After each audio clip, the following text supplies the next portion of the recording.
Hello, my old friends. Are you doing all right today? There was a time, long before my hair turned silver, when I believed that a small glass of whiskey at night was a reward I'd earned. It calmed my nerves after long hospital shifts, loosened the weight in my chest, made the silence of my empty kitchen a little softer. I told myself it helped me sleep, that it was harmless. And for years, I believed that lie, the same one I'd later hear from so many of my patients. Just a little, Doc, it helps me relax. But the heart has a way of keeping score even when we don't.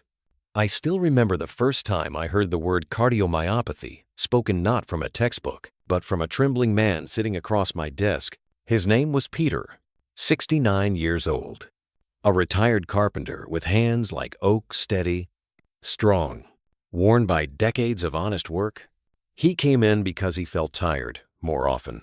Said climbing the stairs felt like pulling through water. His pulse was steady, but weak. His heart, though, was whispering something else entirely. The echocardiogram showed what he couldn't see. His heart muscle had thinned, stretched, lost its rhythm. It wasn't broken, just weary from years of small indulgences, bare after dinner, skipped breakfasts, long nights spent fixing things instead of sleeping. He wasn't reckless, he was human.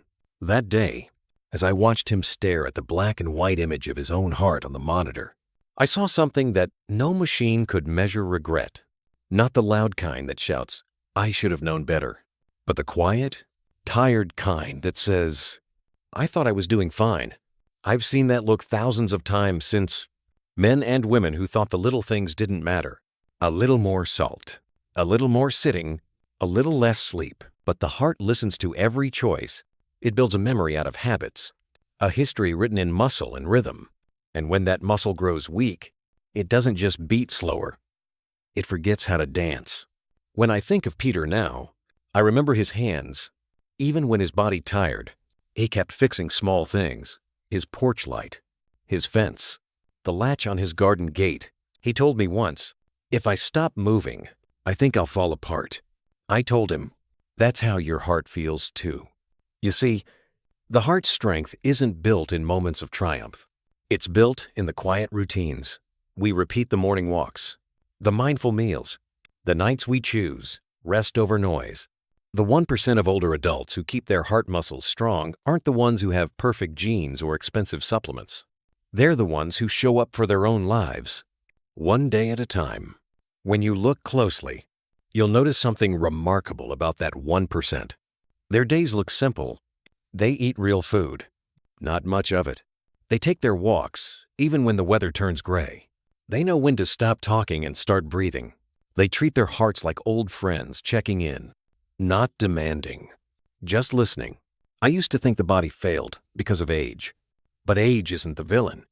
Time just reveals what we've built. The truth is, the heart doesn't suddenly grow weak. It tires from years of imbalance, of carrying loads. It wasn't meant to.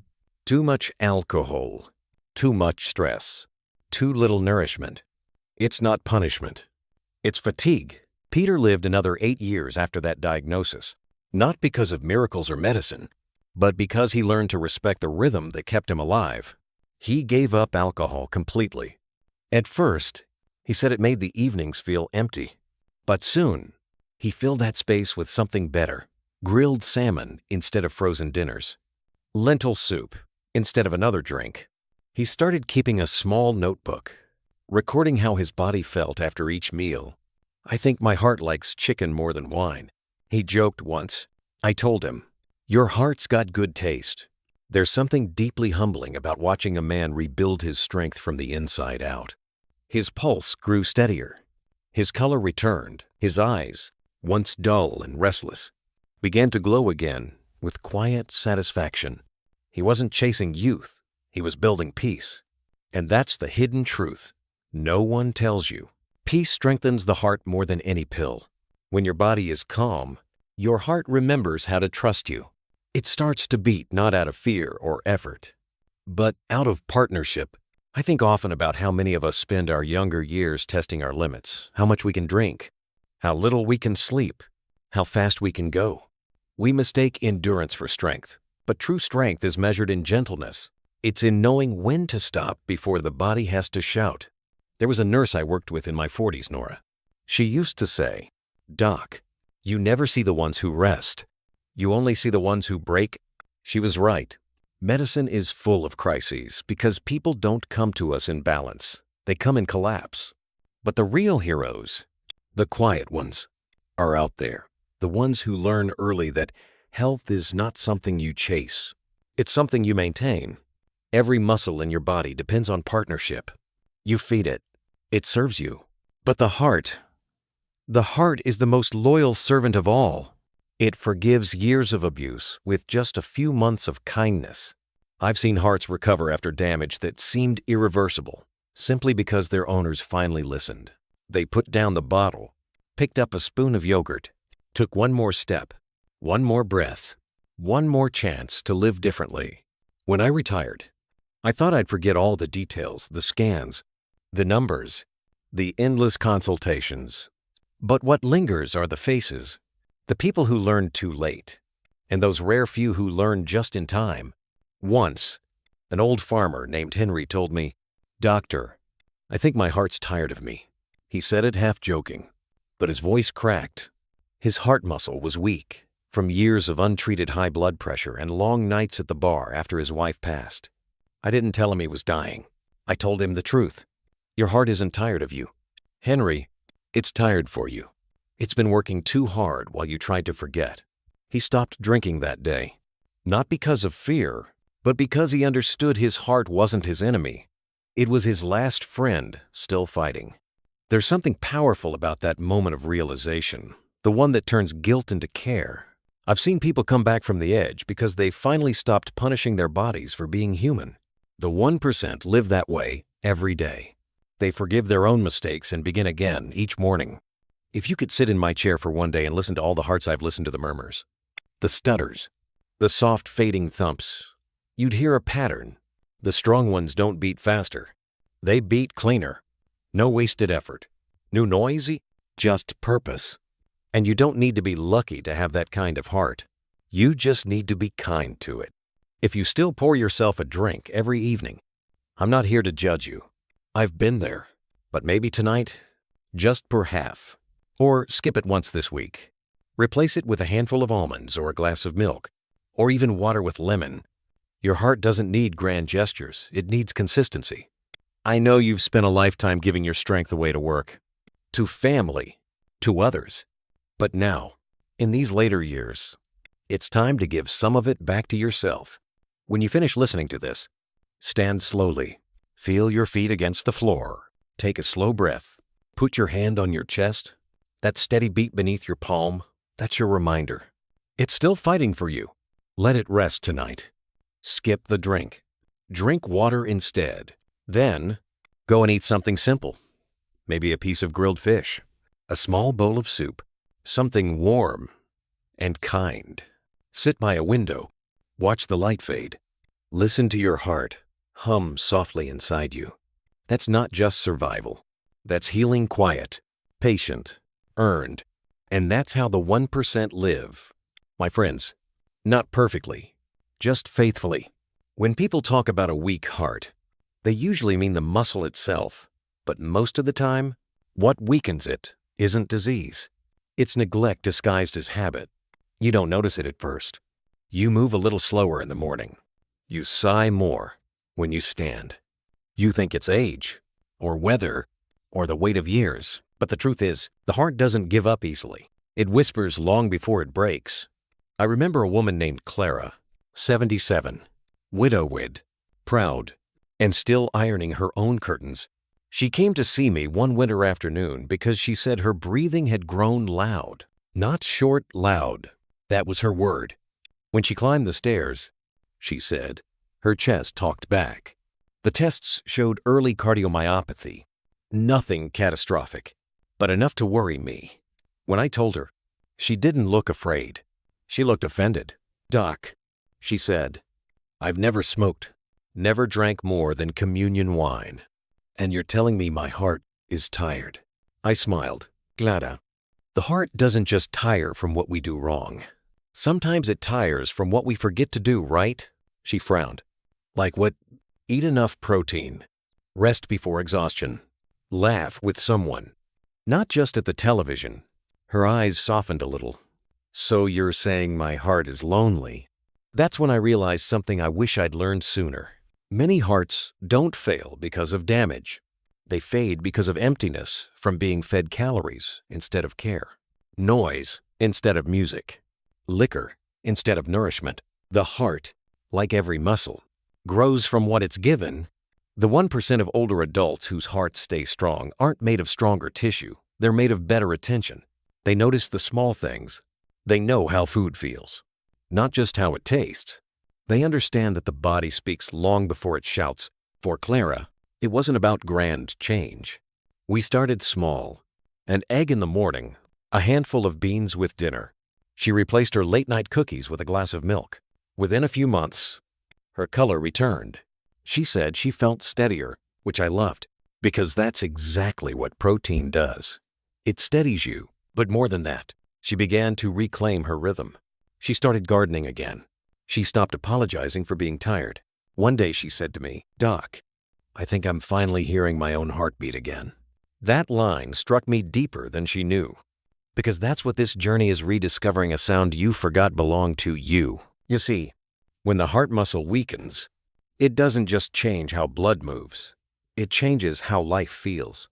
You can sense it in the way time slows when you climb a hill or the way you pause halfway through folding laundry. It's not just fatigue. It's the body asking, "Please, feed me better moments." I used to believe science alone could fix that.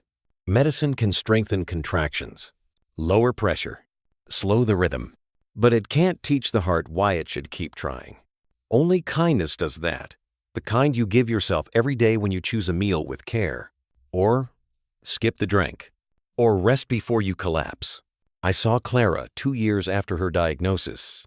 Her numbers hadn't changed much, but her face had. She carried herself like someone who trusted her own body again. She told me, "I still get tired, but now I rest without guilt." That's what healing really looks like. Not perfection partnership. The older I get, the more I realize we don't lose health. We trade it for habits. Each sip, each skipped meal, each late night, a tiny exchange. But we can trade back. That's the beauty of it. The body forgives faster than we deserve. Within weeks of quitting alcohol, the heart pumps cleaner. Within months of proper protein, the muscle thickens. The beat strengthens. It's never too late to return what you've borrowed. Some of my patients used to joke that I was obsessed with breakfast. They weren't wrong. I've seen more lives extended by a bowl of oatmeal and an egg than by a dozen pills. Because it's not about the food itself, it's the promise behind it. When you feed yourself first, you tell your body, you matter. I once met a retired teacher who'd stopped drinking after 30 years. He told me, "Doc, I thought alcohol made me brave. Turns out, giving it up made me stronger." He wasn't talking about willpower, he meant peace. His hands stopped shaking. His heart rate steadied. He laughed easier. Sometimes, I think the 1% aren't extraordinary people at all. They're simply those who refuse to abandon themselves. They check their pulse once a day, not out of fear, but gratitude. They saw their morning coffee as a moment of prayer. They forgave their mistakes. They lived within their limits and still found joy there. If you're listening now and thinking it's too late, it's not. The heart doesn't hold grudges. It only asks for honesty. Sit with it for a moment. Feel it. Let it tell you how it's been doing. I've had mornings where I've sat in silence, hand over my chest, listening. Sometimes, I catch a skip, a faint irregularity, and it reminds me of all the lives I've touched and all the lessons I learned too late. But instead of fear, I feel respect. This heart has carried me through 85 years, through loss, through joy, through long nights and second chances. When you listen to your own, try not to hear the flaws. Hear the story. Every beat is a promise kept. Every thump, a tiny forgiveness. Take a moment now. Close your eyes. Inhale slowly. Let the breath fill the space around your heart. Hold it for 4 seconds. Exhale for 7. Pause it for 8. That small ritual, the 4-7-8 rhythm, isn't magic. It's just a way to say, I'm here. I'm listening. The next time you feel tired after a walk, don't curse your age. Sit down, smile, and say to yourself, my heart's doing its best. Then, make it easier for tomorrow. Eat something nourishing. Skip the drink. Rest before exhaustion. That's the quiet work of the 1%. They don't chase health. They cooperate with it. Tonight, before you go to bed, place a glass of water on your nightstand. When you wake, drink it before you speak. Then, step outside if you can. Let the morning light touch your face. Feel your heart respond, not faster, just clearer. That's where strength begins again, not in struggle, but in noticing. There's a moment in every healing story when the heart begins to trust you again. It doesn't happen with a grand gesture or a perfect diet plan. It happens quietly one morning. You wake and notice your chest feels lighter. The breath flows easier. You walk across the kitchen, and for the first time in months, you don't hear that faint drum of fatigue behind each step. That's what Clara once described to me as the morning my heart smiled. I knew exactly what she meant. It's the moment when your body finally stops waiting for punishment and starts believing in care again. I've come to think of that moment as the quiet victory of the 1%. Not the wealthiest, not the strongest, but the wisest. They don't fight their hearts. They listen. They don't fear every skipped beat. They learn what brings peace between them and the muscle that has served them so long. You see, the heart has no ego. It doesn't hold grudges or demand praise. It just asks for rhythm steady, patient, kind. The way you treat your days becomes the way it beats.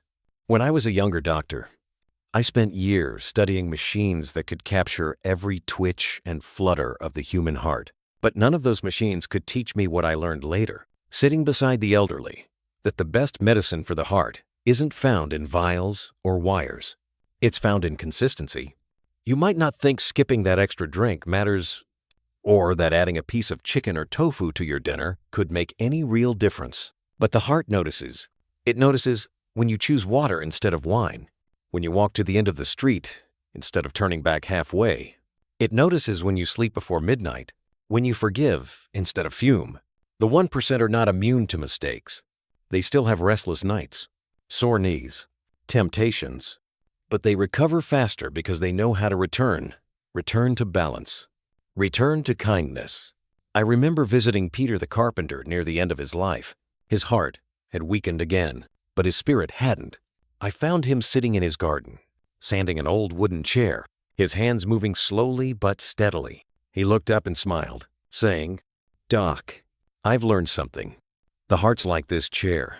It doesn't stay smooth unless you keep tending to it." That line stayed with me for years. Because tending is what health really means. Not curing, not escaping, but tending, showing up each day with care.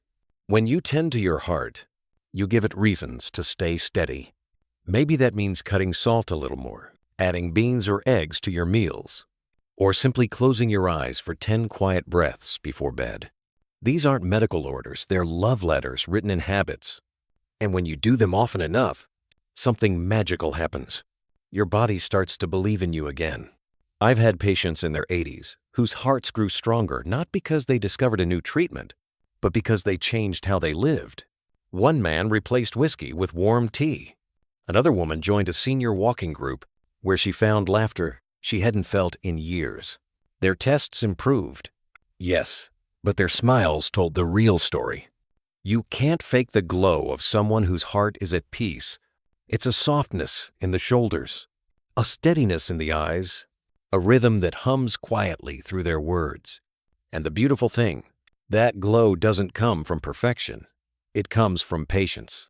If you've spent years doing harm without meaning to, you don't need to make up for it all at once. Just start tending again. Choose one small thing. Skip the drink. Take the walk. Eat the protein. Rest. Each choice tells your heart, I still care. I often think of how many hearts I've listened to, thousands, maybe tens of thousands, each one different, each one alive in its own way, but every strong one, Every steady rhythm that carried someone well into old age. Shared the same secret. They never stopped listening. When your heart skips a beat, and it will. Sometimes don't panic. It's not betrayal. It's communication. Take it as a reminder. A whisper saying, slow down, recenter, tend to me. That's what the 1% understand. They don't chase youth. They choose presence. When you wake tomorrow, don't rush to the news. Don't dive into worry. Sit up slowly. Place your hand over your chest. Count 4 steady beats. That's your proof you're still here, still able to begin again. Then, keep your promise. Have a breakfast that feeds you, not just fills you. Maybe it's a piece of toast with peanut butter or eggs and fruit. Simple, kind food that your body can thank you for. Step outside if the sun is out. Let your lungs stretch, your heart open, your thoughts settle. If you find yourself thinking, I should have started years ago, stop right there. You're starting now, and that's enough. The heart doesn't care about time. It cares about rhythm. And one day, months from now, you'll notice something extraordinary. Your steps will be lighter, your sleep deeper, your heartbeat quieter but stronger. You'll feel as if your body has learned to hum again, not loudly, but in tune. That's the sound of a heart that's been tended. That's the gift of patience rewarded. So tonight, before you sleep, take a slow breath. Exhale longer than you inhale. Place your palm gently over your heart. Whisper a thank you for all the years it has carried you, for all the work it still does. Then, close your eyes, knowing that you belong to that quiet, steadfast 1%. Not because you were lucky, but because you learned to listen. And tomorrow morning, when the light touches your face, take a sip of water, stretch, and give your heart one small favor. A peaceful start. That's how strength begins again. That's how it stays.